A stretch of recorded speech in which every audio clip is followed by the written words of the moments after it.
Okay, thank you very much and welcome to this webinar today on the actions and the international agreement between the World Overview of Conservation Approaches and Technologies, the WOCAT, and Department of Agricultural, Environment, Food and Forestry Science and Technology at the University of Florence. Today we will explore these cooperation activities, and the idea is to have a round of feedback to start our activities with this center, which is hosted by the University of Bern. We will have a first welcoming session, then a description of the WOCAT database, and basically later on we will show a little bit the interaction that as department we had with the WOCAT and what we want to do in the future. So without losing any other time, my name is Giulio Castelli and I'm the scientific responsible for this agreement. I give the floor for the welcoming session to Professor Simone Orlandini, who is the head of our department. Thank you very much. Thank you, Giulio. I thank you and all the organizers for inviting me. It's a pleasure for me to bring the greetings on behalf of the Department of Agriculture, Food, Environment and Forestry of the University of Florence. The department was born in January 2019, and it is one, I think, is the second largest department of the University of Florence, and the only one in the agricultural field. And it is a very active department in research activities with a large number of projects supported by international and national projects, calls. And also we have a good number of students interested in the field of agriculture and the other connected topics. And particularly the topic of this webinar is of strong interest, and it is a topic that is considered in many of our activities because it addresses land degradation, climate change, biodiversity. So it's very important for us to consider, together with the production, because food production is one of the most important goals of agriculture, but also to take into account all the environmental issues connected with the management of agricultural activities, the management of the ecosystems and then different environments in which we are involved. So I think that it will be very interesting to discuss about this and to evaluate our possible contribution in these very strategic challenges for the future of, I think, of all our life. So thanks again, and I wish you all the best for the continuing of the webinar. Thanks a lot. Thank you very much, Simone, for this welcome. And the second panelist of the welcome session is Professor Elena Bresci, who is Associate Professor at our department, and she's also the coordinator of the Water Harvesting Lab of the department, which is the structure that mostly was involved so far in the cooperation with WOCAT since basically 2015. So I leave the floor to Elena. Thank you very much. Good morning to everybody. Thank you, Giulio, and for the organization of this webinar. Unfortunately, I cannot join for all the duration because an overlapping commitment arrived. So I hope that this one will be the first step for a profligate collaboration that has been already said started in 2015. But with this memorandum of understanding between the DAGRI department and WOCAT that has been signed in February 2024, will be an officially starting of this collaboration. I wish you a very good continuing of the works, and I hope that there will be more occasions for working together, both through webinar and projects and activities in general. Thank you. Thank you very much, Elena. So now we can start with the first technical contribution of the webinar by Nicola Rari, who is a researcher at the Center for Development and Environment of the University of Bern, and is within the WOCAT executive team member. She will discuss and present one of the main outputs of the WOCAT Center, the Global Sustainable Land Management Database. So thank you, Nicole. The floor is yours. Thank you very much, Giulio. Let me share my screen.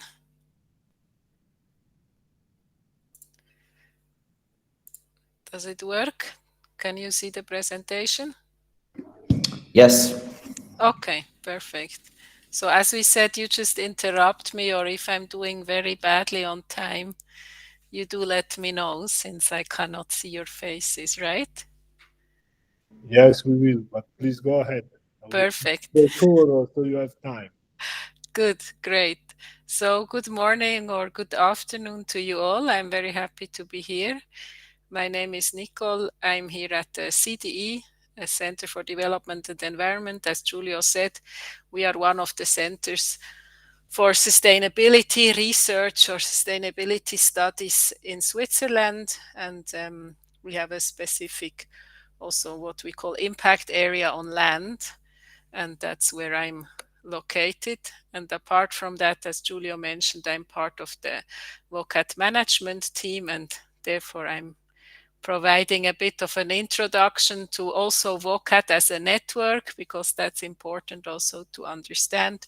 And then specifically we'll dive into showing you some elements of the database, how it works, how it's being used, and why people around the world are using it. And to start with, briefly an introduction. So what WOCAT actually is, I said it's a global network. And it was established already much before my times in 1992, basically during the Rio conference. Colleagues, mainly soil scientists at the time, came together and said there is a lot of talk in Rio about land degradation only, but there are so many good practices happening around the world implemented by farmers, and we are not showing them. And so basically, at the time, it was the University of Bern, it was the Wageningen, the World Soil Information Center, ISRIC, and FAO, who came together and said, let's put those green spots or good practices on a global world map. And that's also where you can see comes the origin of the name of World Overview, because the idea back at the time was really to show these practices and prepare a world overview of conservation approaches and technologies. So eventually, as you probably know from the soil and water community, the terminology also evolved, and the term of sustainable land management was introduced. And so nowadays what we say is that WOCAT supports mainly the compilation, documentation, evaluation, sharing, and dissemination, as well as the application of sustainable land management knowledge. And that's really the heart, and I will come to the database in a moment. And then also important is really the link to the global policy processes. So in 2014, there was a competitive process happening as part of the UNCCD, the United Nations Convention to Combat Desertification and Drought. And WOCAT won a mandate to basically be officially recognized as the primary recommended global database on sustainable land management best practices. So since then, we have an ongoing partnership with the convention. You can see here also, or go and visit the UNCCD website, and you will see more information about this partnership, which is going on ever since. And so that's basically what you can see here in that orange frame, is that WOCAT is the knowledge partner of the convention, and the database is, of course, key for that. Apart from this, also you can see here the different consortium partners, and I'm sure with some of them you are working, or I even know, like ICARTA is also a partner of yours, and I'm sure also the others. So we are a global consortium, and the Secretariat of WOCAT is hosted here by the University of Bern, the CDE. And since many years, we are receiving support from Germany and Switzerland. A few words about the organizational structure, though that's not very exciting, but just to explain to you how the network works. So it's a network of organizations that, like the University of Florence, have or are in the process of signing an MOU with WOCAT. So this has been also institutionalized in the last year. Before, it was a rather free network of just collaboration with the organizations. And then we have also a lot of individuals who are part of this network with the idea to advance jointly sustainable land management and contribute to the overall vision and mission of WOCAT. And so there is a steering committee, an advisory board, the consortium partners, which you have just seen. And most importantly is we are this global executive management team composed of ourselves here, together with Wageningen, ISRIC, and ICARTA, who are basically leading the central operations of WOCAT. And associated to it is the secretariat here at CD, but also with colleagues all over the world who are also remotely working for the secretariat. And slowly we are also establishing so-called regional clusters, because there is a lot of demand from countries we work with and different regions to also have a WOCAT representation in different parts of the world. So that's something that is ongoing. And as our key areas of action we are working around 4 main pillars. So the network that I had mentioned is one. Then we have, as Giulio, you highlighted, the global database, which acts as a global open access data repository for sustainable land management practices. Then WOCAT and the different consortium partners are all involved in building capacities at different levels. So we work both at the very local level. You can see here with the women's group in Central Asia. We work at the national level. You can see here supporting the government of Bhutan to map their land degradation status, or also then at the regional level, more in relation to also regional policy processes related to land degradation, sustainable land management, and specifically land degradation neutrality. And then the fourth pillar is very close to our hearts. It's about harmonizing and further developing tools and methods with partners. So when we engage mainly and often with governments, we get a lot of reactions and also demand to better harmonize tools amongst also the big actors, let's say, in sustainable land management. Often we see that stakeholders are confused with the many different tools, for instance, that are suggested to map land degradation. So there is a lot of work also done to work, for instance, across different UN agencies to try to harmonize and provide a set of tools to different stakeholders. And the word on the target groups, I think that's always very important. So we do engage mainly with sustainable land management specialists at the field level. That can be also extension staff or advisors, project implementers. We engage at the subnational, national level with planners, project designers, policymakers, and researchers, and then also at the regional and global level with international programs as well as donors. But it's important to highlight that the land users and the general public benefiting from more secure ecosystem services, these are our ultimate beneficiaries. But when talking or presenting then the database, the aim is really not that WOCAT is providing tools directly to be used at the land user level. So we start at the field level with the technical staff, extension staff, etc. Here you can see a map with the programs or initiatives where WOCAT is involved in. This is a bit outdated and it's constantly changing. But overall, just to explain to you how the network acts or collaborates. So we work with projects and programs that can be through international agencies, through government actors, as I had emphasized, and through non-government actors, so NGOs or CSOs, and in many countries then also with national research organizations. And so all these actors might be using and applying WOCAT tools and methods. The database is one of them. There are a number of others. And then also mainstream these in projects and programs, or these tools and methods and the information is becoming part of a national strategy. Now, coming to the heart of WOCAT, as I had mentioned, is the WOCAT Global Database. You can see a screenshot here of the database itself, as well as the link. So I invite you all to have a look.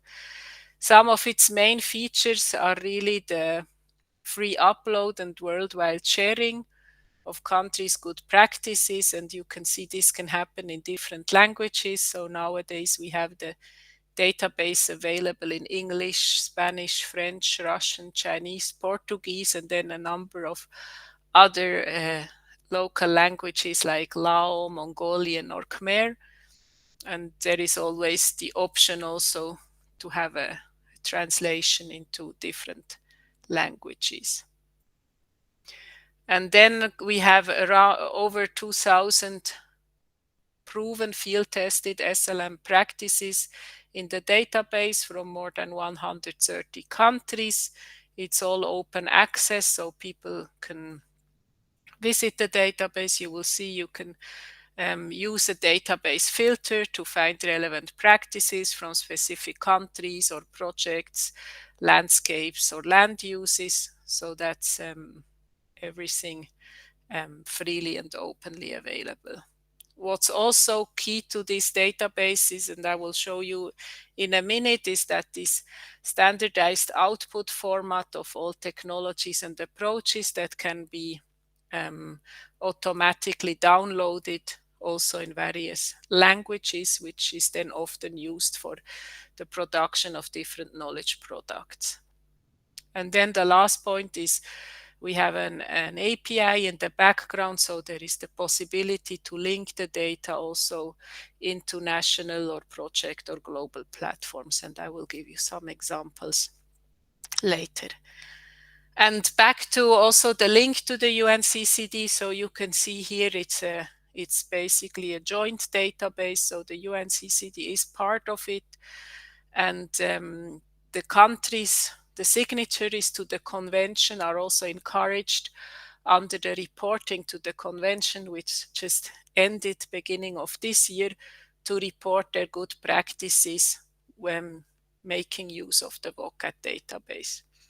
But this part of the of the reporting to the convention is voluntary, so it is up to the countries to decide, or to the member states to decide on how they are using this reporting and whether they are reporting or not. And overall, you can see here the world map. So there are visitors from all over the world really accessing information, accessing the SLM data. And as I said, we have good practices from over 130 countries currently.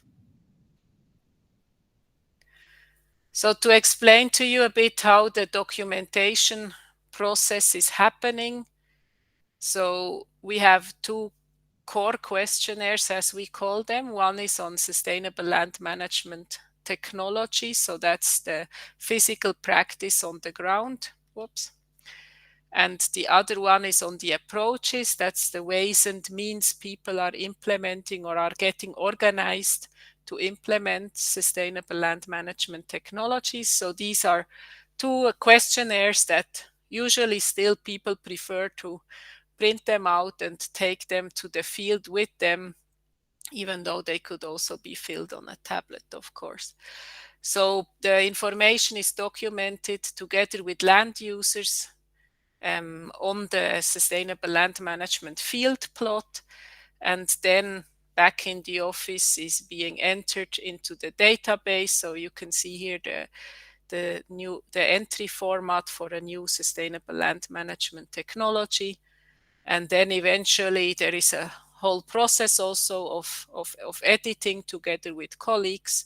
So it can also be a joint exercise, and then it's being submitted for review and eventually made public on the database. And the important part here is between the review and the publishing. So different from other maybe platforms that you are familiar with, we are investing quite a lot in this review process. So there is always an expert assigned with who is knowledgeable about the region or the country and the specific practice who is reviewing the submission. So we would really like to have a certain standard of submissions and published sustainable land management practices. So it is less about it's less about sharing a story and, you know, making it available publicly, but it's really also to get the technical details right, to get the costs right per hectare, to get all the information right, so people are well informed about the technical part of the sustainable land management technology, and only then we are making it publicly available.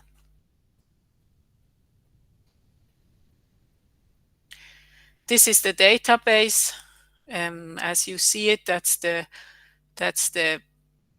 main page with the world map. You can see always the numbers are being updated in terms of the available technologies.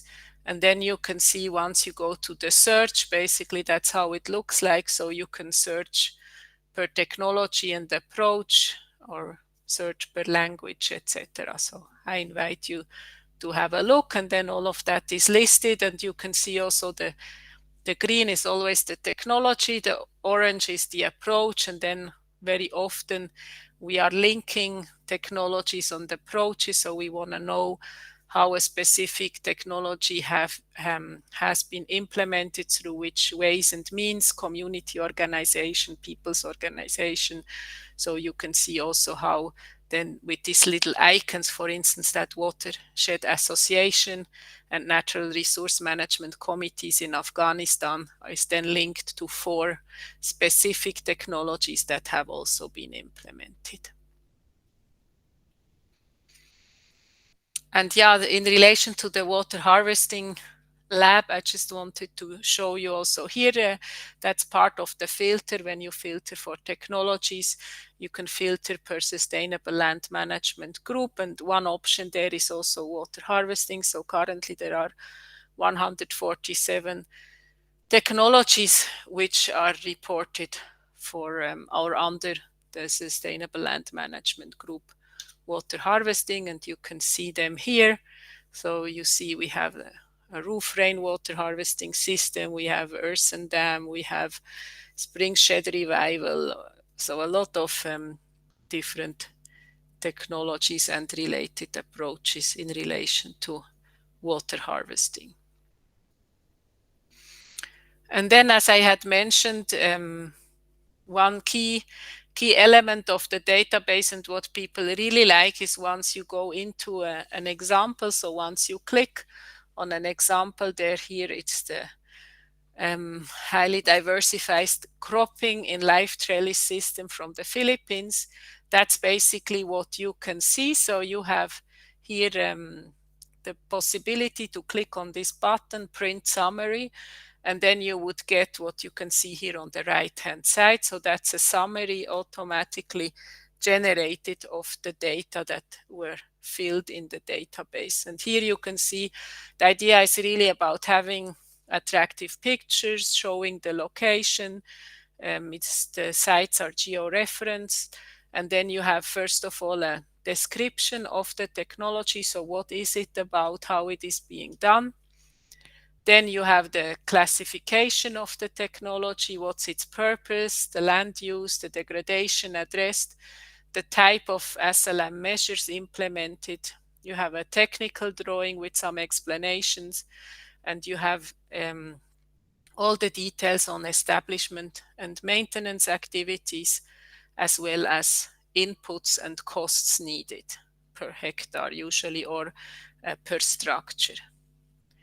And then you have all the information on the natural environment as well as the human environment. And then is quite a long section also on the impacts of the technology from both socioeconomic and socio-cultural and ecological impacts. And there is also the possibility to quantify those impacts further. So this is, as I said, quite a long section that is continued. Then there is a cost-benefit analysis, a small one included, and then some questions on further adaptation of the technology and conclusions and lessons learned both from the view of the land users as well as the SLM expert.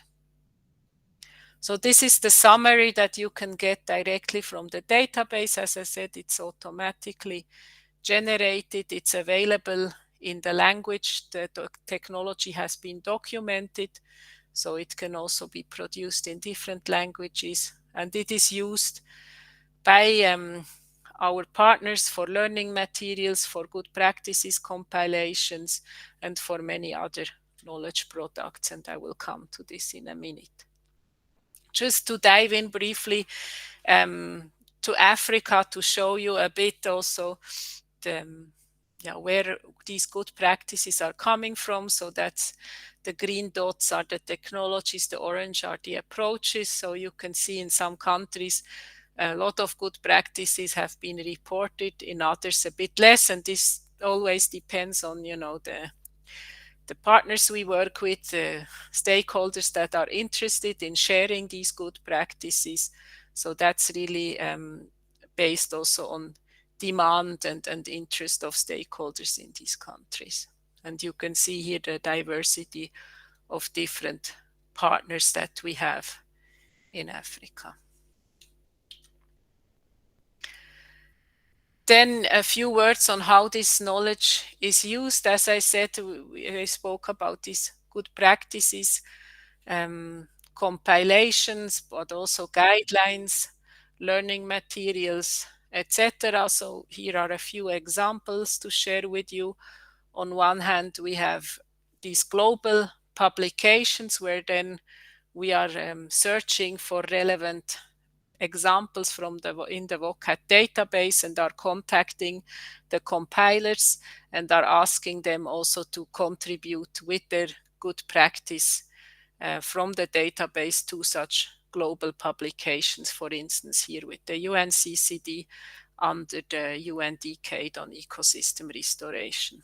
So you can see then that's how the practices that you would find also in the WOCAT database are included in such publications, also with the link always to the documentation in the database. So these another example is we work on the topic of rangeland management. This is a publication with the World Bank, and these are then more specific guidelines also, where the data is on good practices in rangeland management from what we have in the database is analyzed, and then also guidelines are being produced on a specific theme. But you can see here again, then also apart from the analysis of the data in the database and the guidelines, there are also again the specific good practice examples from the partners which are being included in such publications.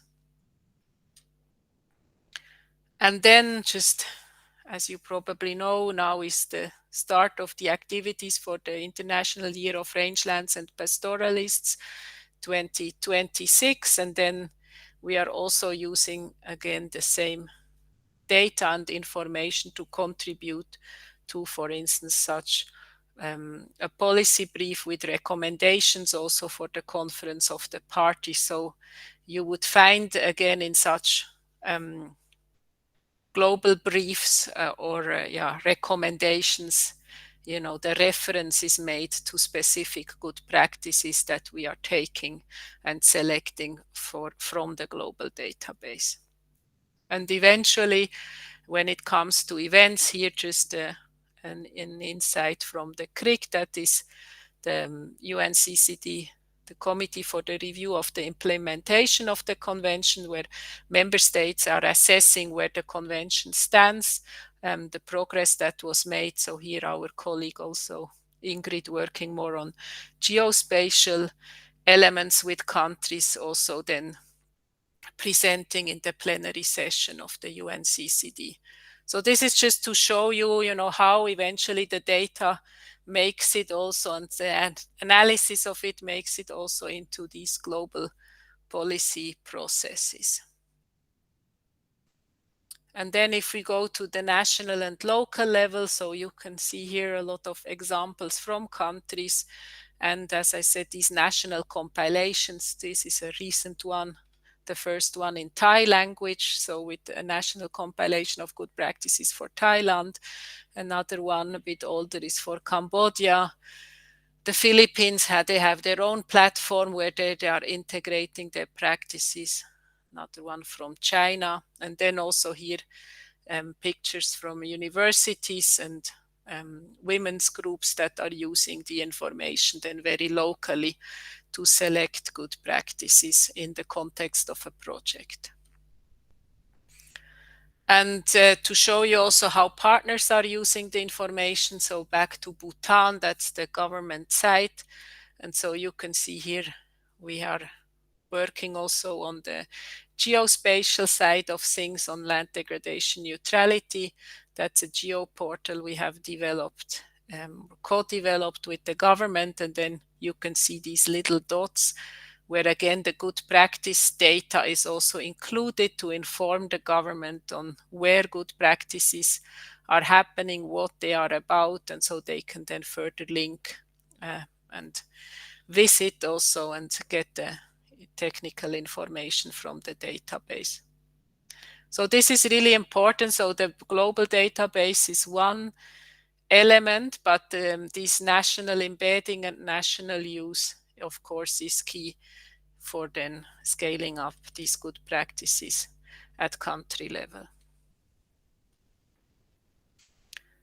And then to explain to you also a bit more about the API that is behind. So there are a lot of, as I said, other platforms that are also looking at good practices. And for us, it's really important that not to reinvent the wheel, but to try to link platforms and make use of these linkages for more promotion of the same data. And so you can see here for the UNDK, that's a recent example where if you go through the firm platform, you would find the very same examples you find in the WOCAT database as well. And they are they are all linked here, the ones that are relevant in the context of restoration. And there are a number of other platforms listed here, which are also through the API are linked to the WOCAT database. And this, of course, has the benefit that once you share your good practice in the WOCAT database and it's published at the same time, all these other platforms are taking up the knowledge because the API is linked. So that really leads to a much larger dissemination of the information eventually. So you can see here, that's just one example then when you click on it, how it would look like in the firm platform, and then it states the source. And here you can see that's also firm, so what's being used for the UNCCD, and again, these red dots here are all the good practices from the WOCAT database. So it's just another way of entering and reaching the data, but the data behind is always the same. And then, yeah, coming to an end with a bit of a conclusion. So why is the database being used worldwide? So what also do we hear from countries and partners? What they appreciate is really the standardized documentation, that it supports knowledge management. So often we have programs and projects or research projects ending or having an end date, and then the WOCAT database will also be there after the project closure. So the knowledge is still accessible, can be shared, can be referred to many years after a project has come to an end. And also, I didn't focus on that now in this presentation, but more and more also EU research projects are being aware and are making use of WOCAT. So my colleague Tatenda is involved in a number of also Horizon projects, and they are using also the WOCAT database to report on good practices that were tested, piloted, implemented as part of EU-funded projects. And so, yeah, another point is what has shown these different examples of sharing the good practices through different knowledge products at different levels. Then what is appreciated is really the open access, these possibilities through the API to integrate the knowledge into own national platforms, project websites, etc., what it may be.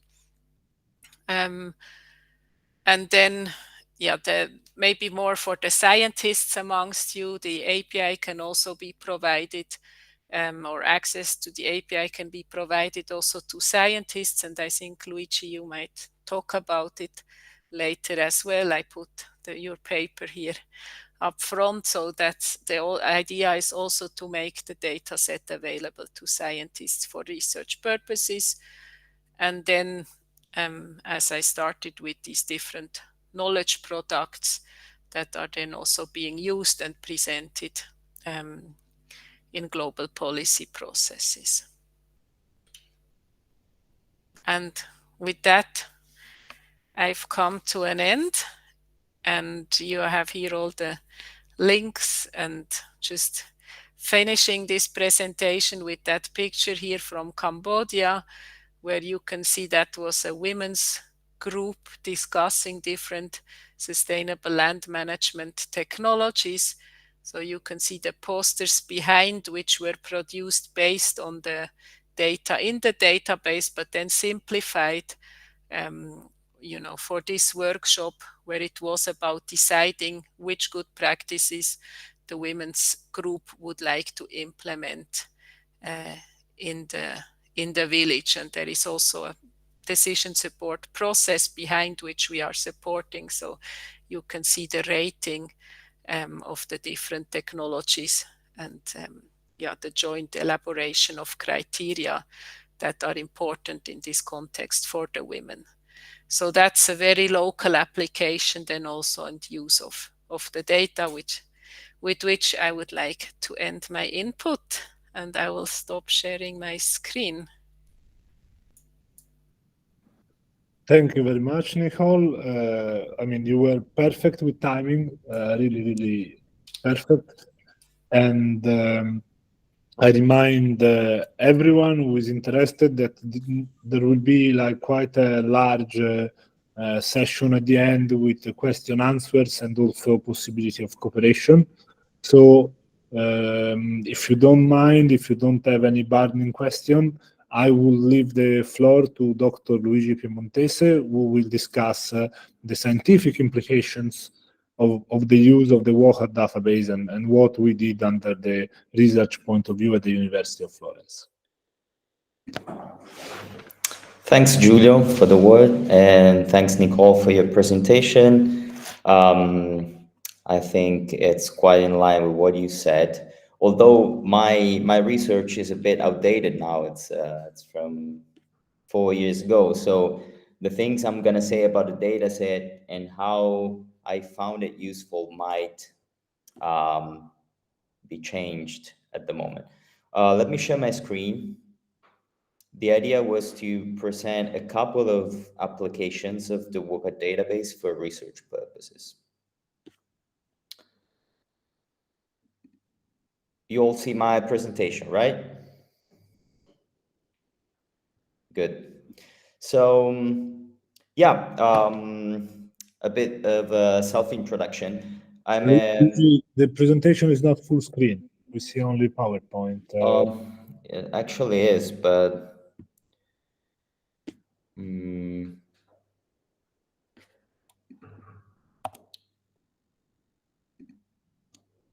how shall I do? Entire screen, share.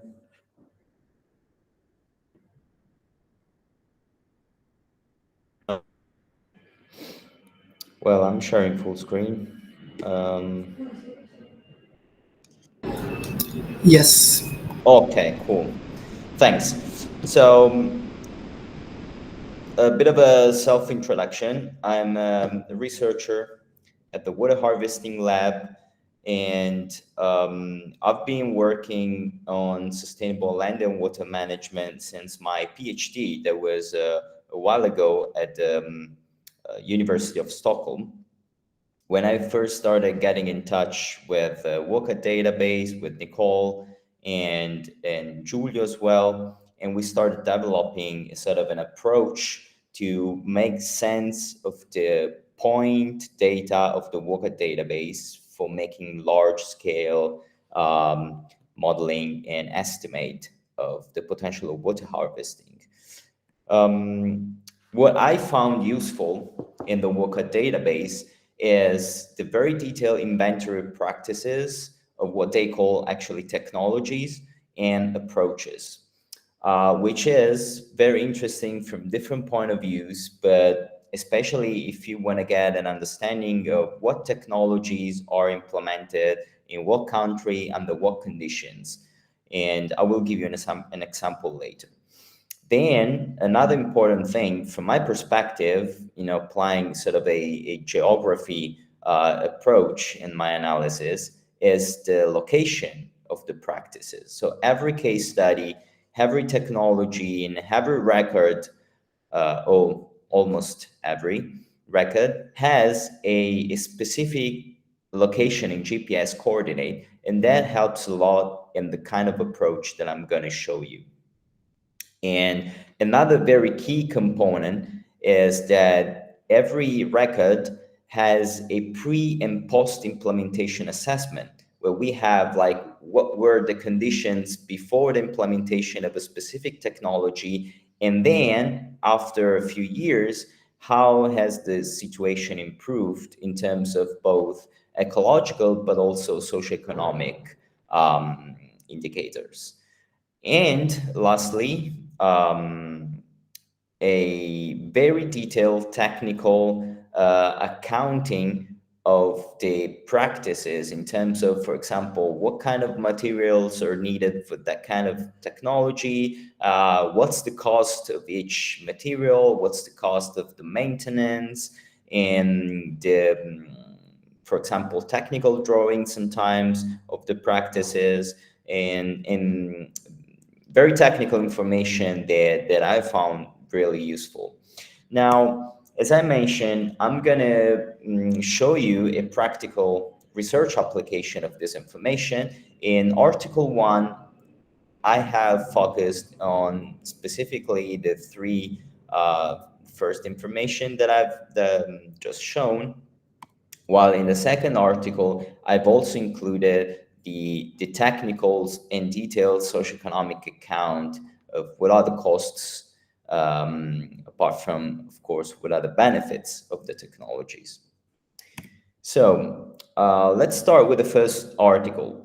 The first article was aimed at estimating the global potential of wood harvesting from successful case studies. And that's where the WOCAT database came in, because we have used the case studies mentioned with them. This is going... Okay, we have used some of the case studies collected in the WOCAT database, specifically 167 case studies that were back then the cases available for different kinds of wood harvesting technology, what we call ex-situ technologies, which are sort of practices that need more land and that collect rainfall and runoff from larger areas, and they condense that and store it into smaller area like ponds that you see from the first picture. Then we've got in situ practices like trenches, which are practices implemented in the agricultural field. So that's why in situ. And the second picture is a representation of that. And then we've got what we call cross slope measures, which we, like terraces, for example, which we still include in those groups, like generic groups of water harvesting practices, because they contribute to storing and maintaining soil moisture in the soil, which is, of course, water. And so after selecting and classifying this 167 cases, what we've used of the information of the WOCAT database, apart is the pre and post socioeconomic assessment.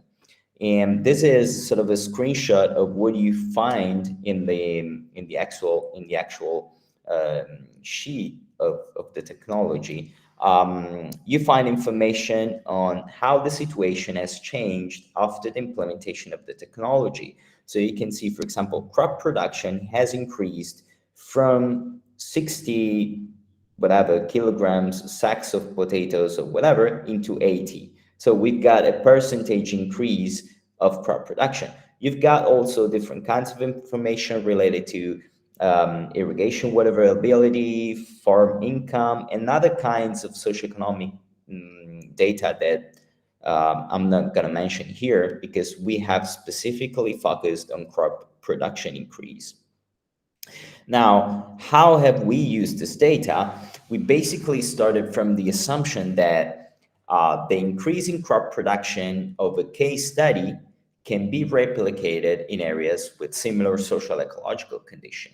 So the whole approach that it's called archetype approach that we have used was meant to identify similar social ecological condition across all the case studies, and on the basis of some social ecological criteria. So once we identify similar areas around the world with similar condition to the case studies, we might assume that you can find similar advantages in adopting those practices in those areas. So this is the basis of the approach. I'm not going to focus much on the method that we have used to identify those areas, because, like here, the focus is more on how we've used the data and not much on other technicalities. Anyways, how we define social ecological areas, you can see that from this slide. Yeah. So we have selected 11 indicators, including climate indicators like precipitation, rainfall seasonality, aridity condition, some other indicators connected to landscape characteristics like slope, soil quality, and farm size, and some socioeconomic indicators like land tenure, remoteness of the case studies, agricultural labor condition, human development index, and gender equality or inequality index. So to sort of characterize not just the technical details of the practice, but the whole social ecological systems around the practices and the case studies. And what we have found is that we could group the 167 case studies into 6 major archetypes, which are like sort of conditions that explain in general the situation, the socio-ecological situation of a group of case studies. So as you can see, it's not just how close the case studies are in terms of geography, but very remote areas can share social ecological conditions, allowing them to be grouped in the same, let's say, cluster archetype of social ecological conditions. And so the next step is mapping where else in the world we can find these 6 social ecological conditions, and which is what explained this map. So basically, the 167 case studies represent the social ecological conditions that we find in almost 20% of global agricultural land. So based on our assumption, we can sort of predict how the adoption of those practices would improve the situation in those 20% of global agricultural land that is mapped in this result. So by attributing similar crop production changes and improvement of the case study to these areas, we were able to see that if we are to replicate the case studies we have taken from the WOCAT database into this 20% of agricultural land under different conditions, taking into account specific climate, socioeconomic, and land characteristics, we can expect different kind of crop increase from a moderate, let's say between 5 to 20% in yellow, for example, to the highest crop production increase near to 100% in the dark purple areas. So if we want to see a snapshot of this and we focus on one of the areas which is more dense of case studies, which is East Africa and the Horn of Africa, we can see, for example, that in some of these countries where we have the highest density of case studies from the WOCAT database, we can predict an increase in crop production that goes from 20 to 100%.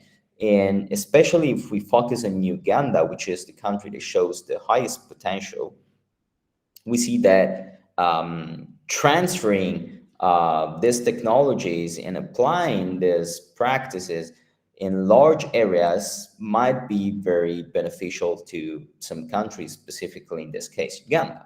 So what we've done next was focusing on Uganda and trying to estimate what's the cost and benefits of implementing sustainable land and water management or water harvesting practices and at the country scale. And this led to the second paper that I'm gonna present soon, which is one of the papers of my PhD, and that was still based partly on WOCAT data, but also complemented with in-field analysis that I've conducted myself. So here we adopted this the title is Investing in Sustainable Intensification of Smallholders, Quantifying Large-Scale Costs and Benefits in Uganda. So the natural question following the global assessment was, okay, but then why the practices are not that spread as we would like, given the large benefit that they could provide? Well, I mean, an easy question is because in these countries, farmers don't have money to invest in improving their sustainable and land and water management practices. So we wanted to quantify what's the amount of money that needs to be invested and what's the benefit in terms of income increase and production increase that we can expect from this investment. That could give a bit of an idea on how much money we need and what are the actual benefit to sort of put the situation clear for investors, for countries to really go for these practices. So we've collected 82 case studies, partly say about 50 cases from the WOCAT database and about 30 cases from field interviews that I've conducted with my Ugandan colleague. And we collected data based on the sort of a skeleton of what's the questionnaire of the WOCAT database. So we wanted to know what practices have been implemented, how much those practices costed, and what kind of benefit they produced in terms of crop production increase and potential income increase. We've used a similar approach. We sort of created archetypes in different ways. We show, again, based on hierarchical clustering. We first analyzed, because I should mention that farmers usually implement more than one practice at the same time. So, for example, in a very diverse landscape like Uganda, you might implement terraces to flatten the terrain and reduce soil erosion, but at the same time, you want to do agroforestry to produce some shade, to diversify your income, and also to preserve humidity in the soil. So the situation is quite complex, and we cannot say you should implement the same practices in the whole country, because that would be a top-down approach that we know doesn't work. So our idea is, let's take a picture of what are the practices currently implemented in Uganda under which social ecological conditions. And then let's try to scale those practices in areas with similar characteristics. This is an approach, in our view, that is much more realistic, because we say in this area, you can implement this bundle of practices which are successful, and not just suggest a one-fits-all solution. For example, let's do terraces everywhere. And so we've basically identified 6 bundles of practices that are commonly implemented together. And we have identified 3 major regions of Uganda which share similar conditions.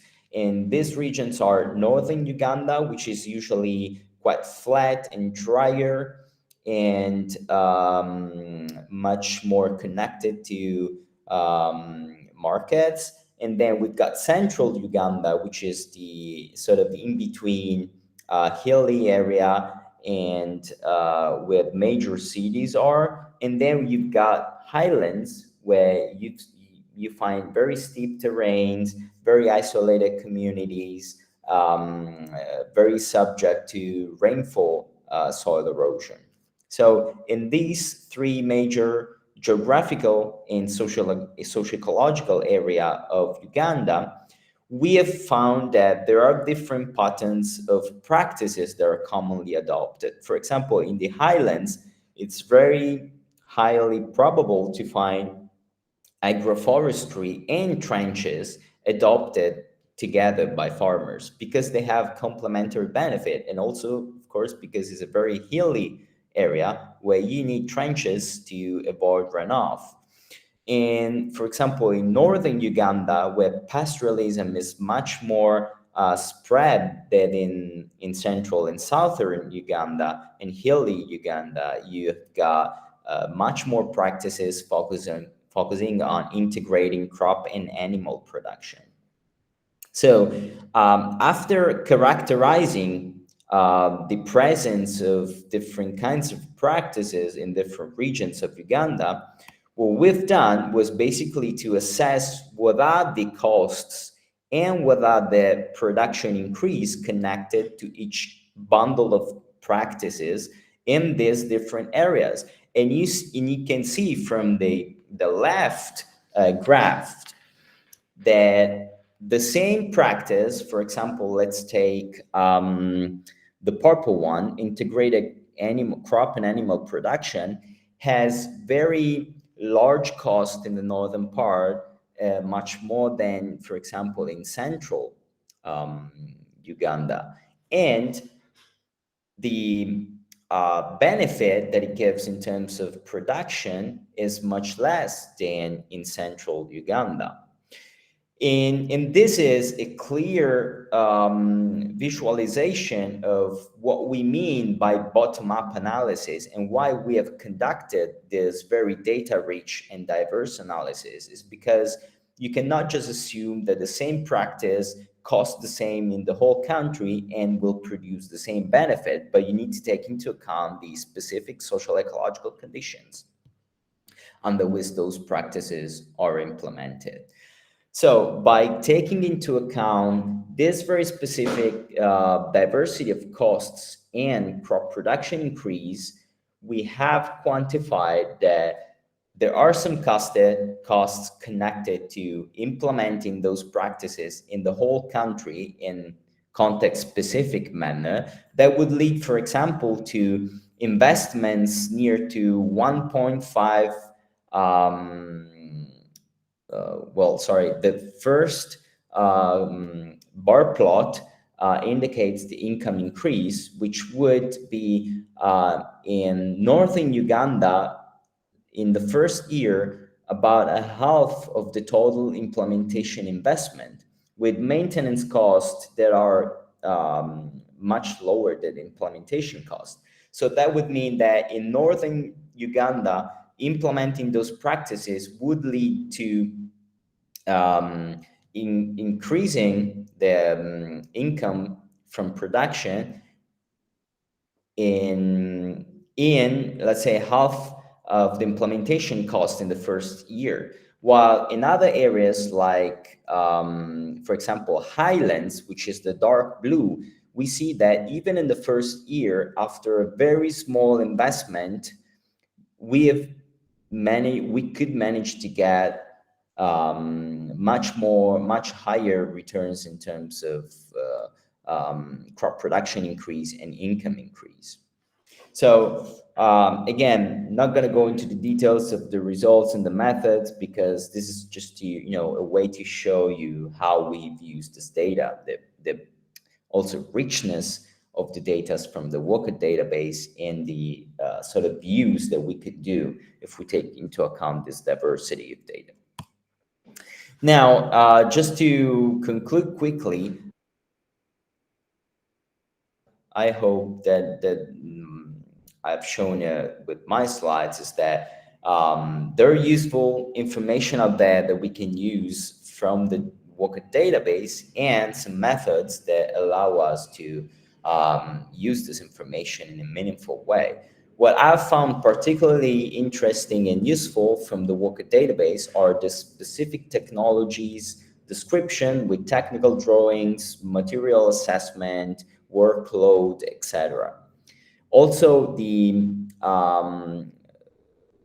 geographical spread of the technologies and the classification of the technologies can be quite useful, especially if you're looking into, for example, replicating a technology in a specific country. You want to know if that technology is already implemented, under which conditions, what are the costs, etc.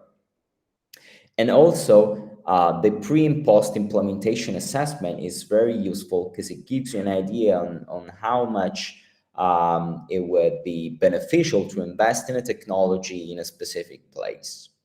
Now, there are also quite a few gaps that I figured out back then, like 4 or 5 years ago, especially geographical gaps. I don't know if the situation has changed in the meantime, but there were much more data in Africa and Asia than in the Americas and in Europe. Of course, like the collaboration between our department in Italy and the WOCAT would be beneficial in terms of bringing more cases, especially in Europe and in the Mediterranean area. And also, again, like a few years ago, there were much more qualitative kinds of information than quantitative. For example, often crop production increase was mentioned more in terms of qualitative information like good, very good, or bad, and not much in terms of how many kilos per hectares. But I don't know if the situation has changed, but that would be a way to improve the data quality, if specifically for practical applications like the one I've shown.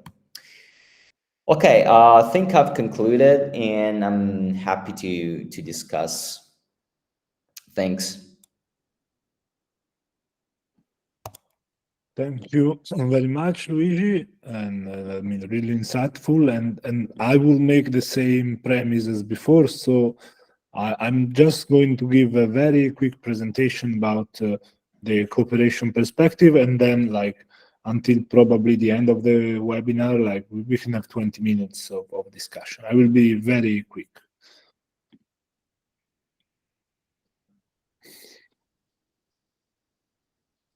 Okay, I hope you can see my screen. Please let me know if you see the screen because I cannot see you. Yes. Yeah, okay, thank you very much. So again, my name is Giulio Castelli, and I'm a researcher at the University of Florence. I'm presenting this. Giulio, yeah. Sorry, we don't see. Yeah, now we see presentation mode, I guess. Yeah, now we see. Yeah. So I'm giving the presentation on behalf of the department, as basically I am the scientific coordinator for the institutional agreement between the department and the WOCAT. So just to give you a framework, I try to map also the interest about this webinar from the form that you filled in for registering, and you see, I mean, that's quite a lot of heterogeneity in the participants, and most of them are from countries where, as water harvesting lab, we already work in. And basically, we try to map a little bit the interest about the WOCAT database. So we think we basically plan for this webinar considering that some people didn't know how the system works or didn't know the database in general. So we hope now is the thing is a little bit clearer. But I encourage you to go on the website and check it.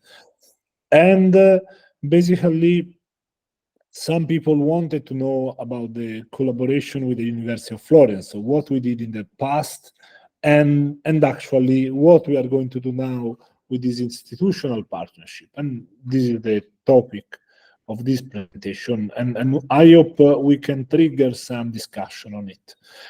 So we have an institutional partnership. We are an organizational partner of WOCAT now, thanks to a memorandum of understanding which was signed in April 2024. And on paper, so the thing that we are planning to do are these ones. the development of joint scientific publication, for example, the one that Luigi just showed, and technical Sorry, working. Giulio, I don't know if it's my problem, but I couldn't see the slides. I could see only the first one. Yeah, that's very strange. And now what about now we do see that, yeah. do you see the slides moving? Now we do, yeah. Okay, perfect. So basically, these were the slides that I presented before, the number of participants and the information about the WOCAT database. So these are the points of the partnership. So joint scientific publication, like the one that we just presented, and technical working papers, joint seminars and courses that we are already doing, dissemination of WOCAT material and events, contribution to the... Sorry, yeah, I think you're not going on with the slide. Yeah, no, I'm not going on with the slides. Okay, I'll shut up. And supporting the coordination with stakeholders in Italy and the south of the Mediterranean. Now, I'm moving slides, so I hope now it's working.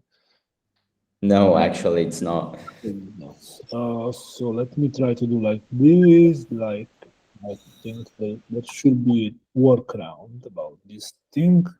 So 1, 2. Okay, so you should see now the PowerPoint. Yes. And now this is full screen. Yeah. Now it's good. Yes, yes.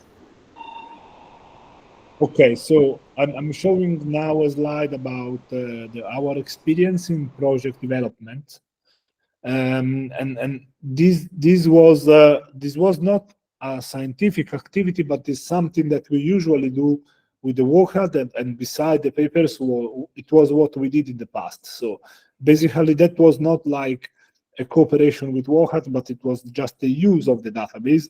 We were involved in a project of landscape restoration in the World Bank, and what we did was just to go on the WOCAT database and find out the technologies that we want to implement, and they are very, very well documented.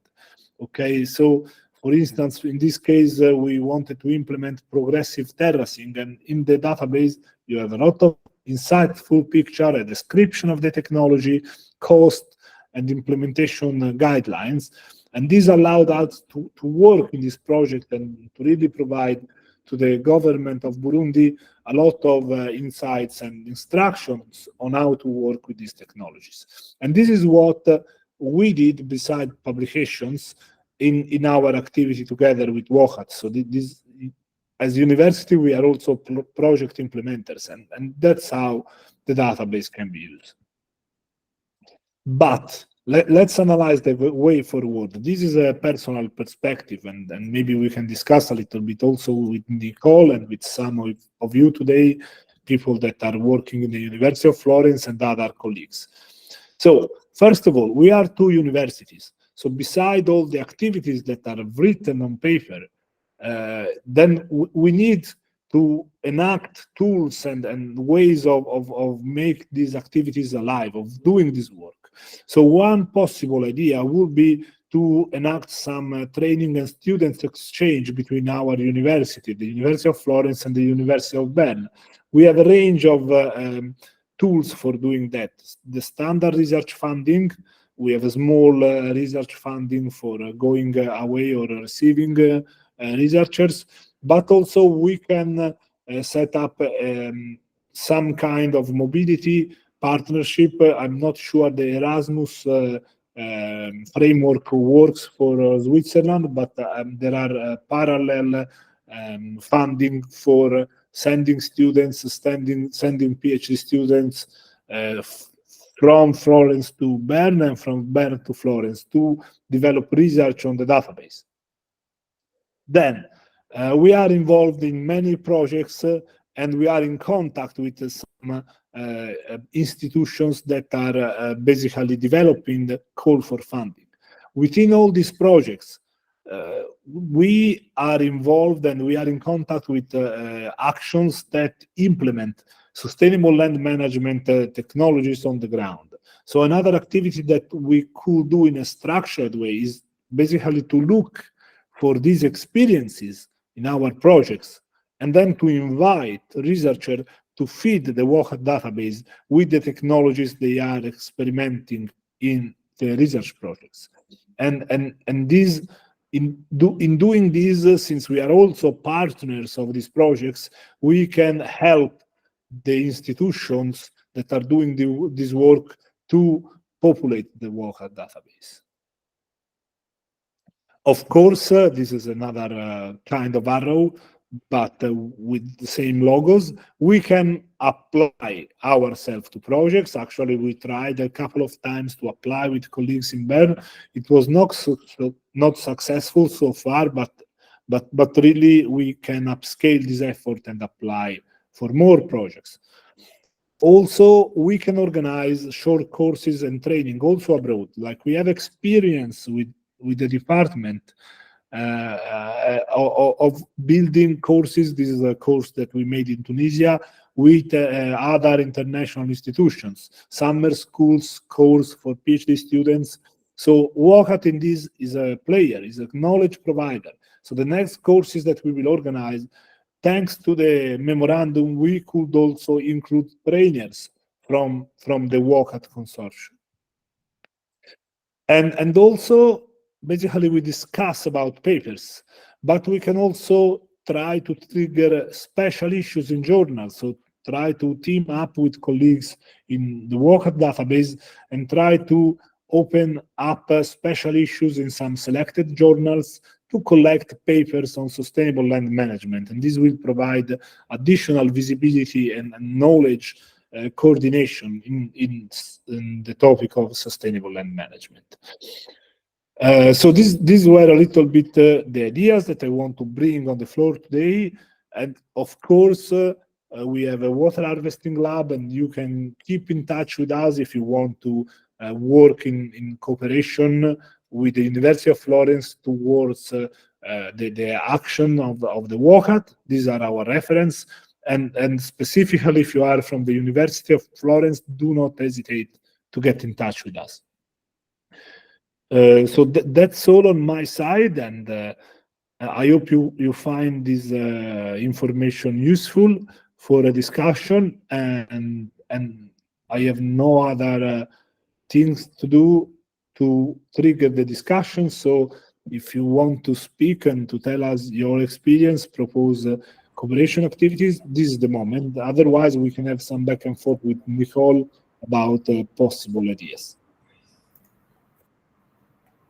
Yes, please, Ahmed. You can also activate your camera. It will be useful if you say how you are already cooperating with us, because Ahmed is a colleague in one project that we are carrying out. Hi, everybody, and thank you, Giulio, Luigi, and Nicole for your simple and clear presentation and the time management. I am participating in one of Prima project in 6 living labs, North and the South Mediterranean, called the Salam Med. And Giulio, of course, and Luigi is one of our team in the project. And to be honest, it's the first time to know about this database. I'm very impressed. And especially about linked databases, because I'm so familiar with previous funded projects that find the difficulties and the challenge to disseminate results and promising technologies after the fund finished. Even they didn't manage to keep their online web page or database. So thank you, and I'm very happy that such a database is already exist. Just a few days ago, I faced some problem with some colleagues. They used to have fund and trained NGO and some local governorate about monitoring grazing activity and the green cover with very high resolution satellites. Project finished. They don't have available data to continue to keep such activities. So linked database and the previous experience to be spread and disseminated is very, very useful.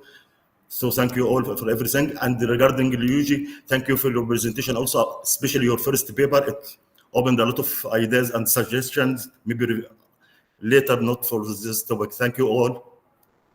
Thank you. Yeah, Ahmed, and maybe we can further discuss how to insert your experiment in Matru in the database, if it's not already there. So this is the goal of the project, actually. Okay. So please, if you have any other contribution, we are here, so don't worry. Okay. No, outside the scale of Matruh also. No. That for Matruh, maybe we can have a call in the next weeks and we can try to feed it in the database.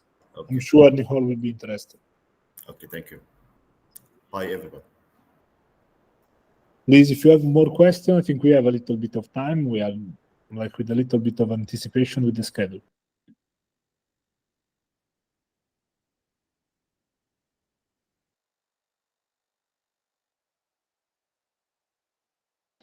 Please, Kasai, please, you can just open your microphone and speak if you want, or even type in the chat. But please.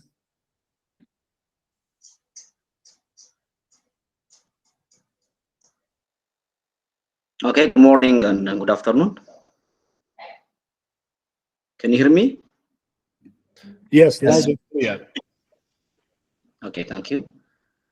Just in profession, I am a master's in tropical land resource management, so that this presentation and training is much more close to my program. And when I was doing my MSc and BSc, I was a little bit familiar with the WOCAT.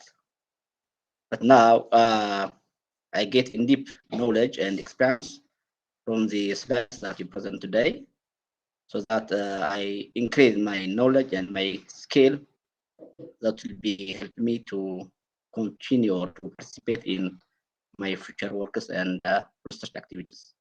So just say thank you, and we will be engaged or in touch in our future activities and research.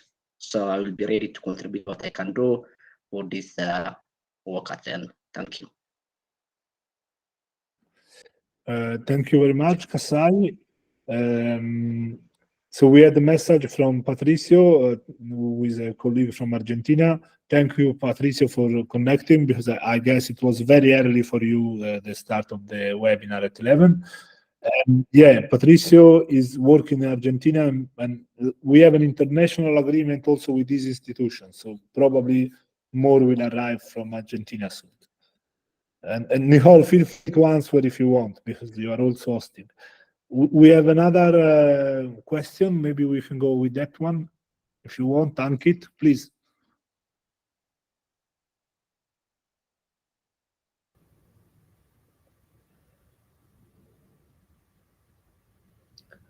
Hello, am I audible? Yes. Yes.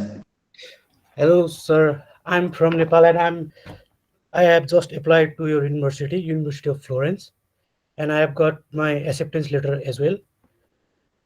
I want to discuss about the future project if I get a chance to be enrolled in your university. And the topic is ecosystem-based disaster risk reduction, which helps to minimize the risks of agriculture disaster, and we can assess the risks that we face in agriculture. I hope that university will help me to do some research on the topic I said. Thank you very much. Maybe, Nicole, do you want to answer on this in South America? Yes, maybe in general, I mean, for all colleagues on the call, now we just had limited time to present and discuss, but I think it's important, so so WOCAT has a secretariat.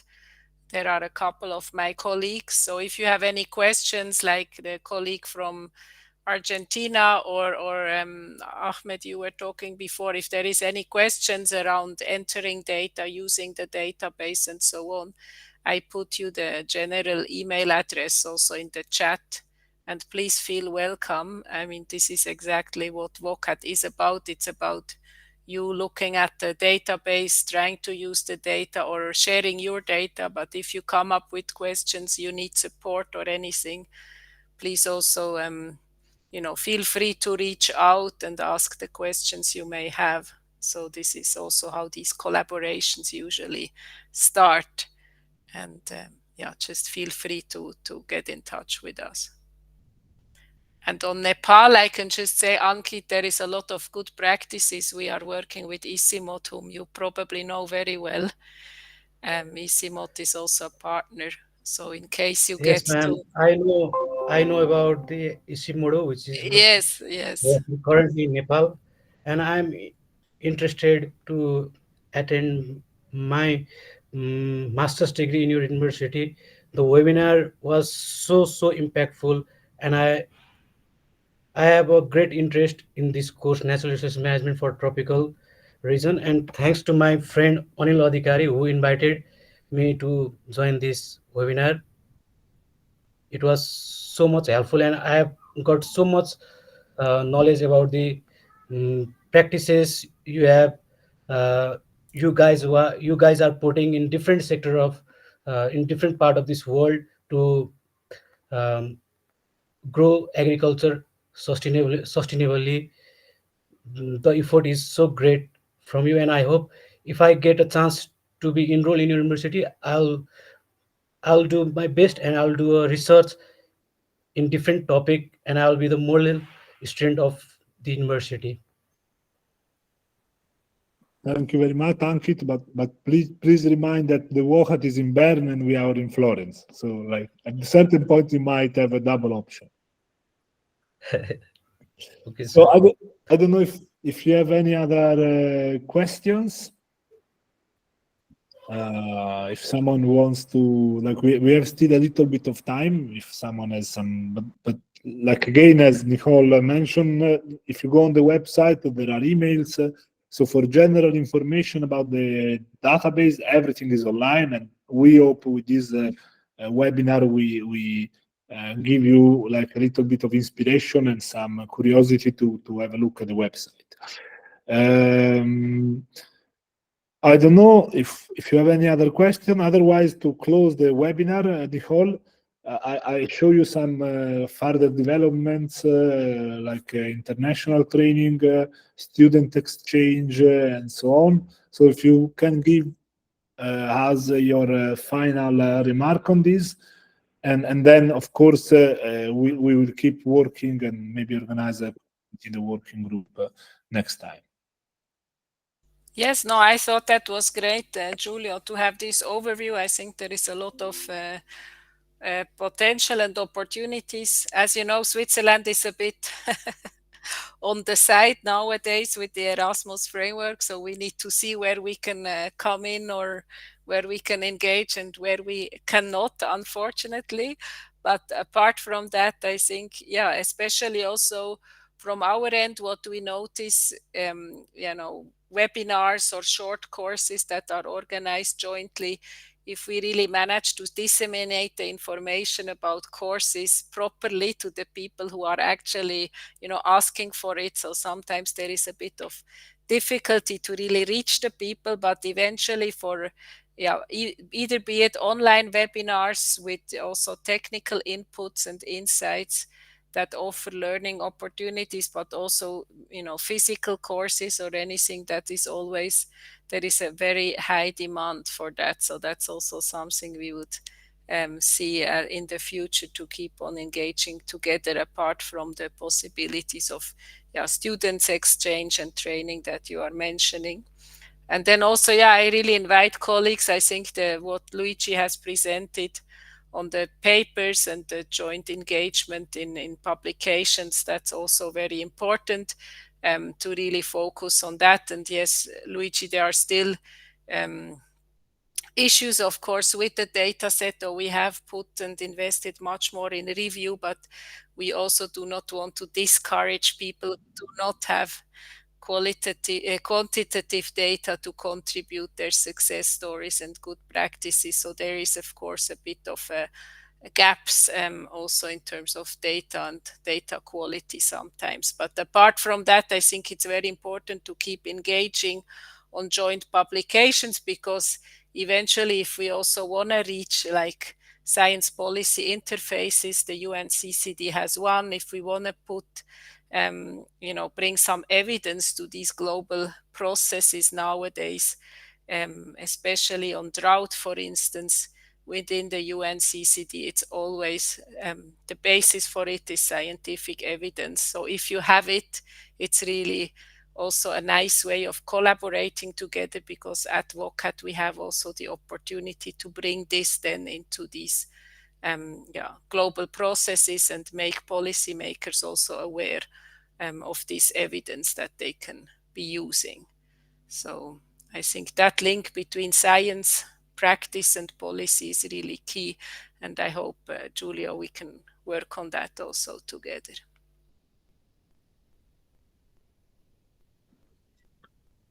Okay, thank you very much, Nicole. Thank you, everyone. I think if we have not final remarks, so we are closing the webinar.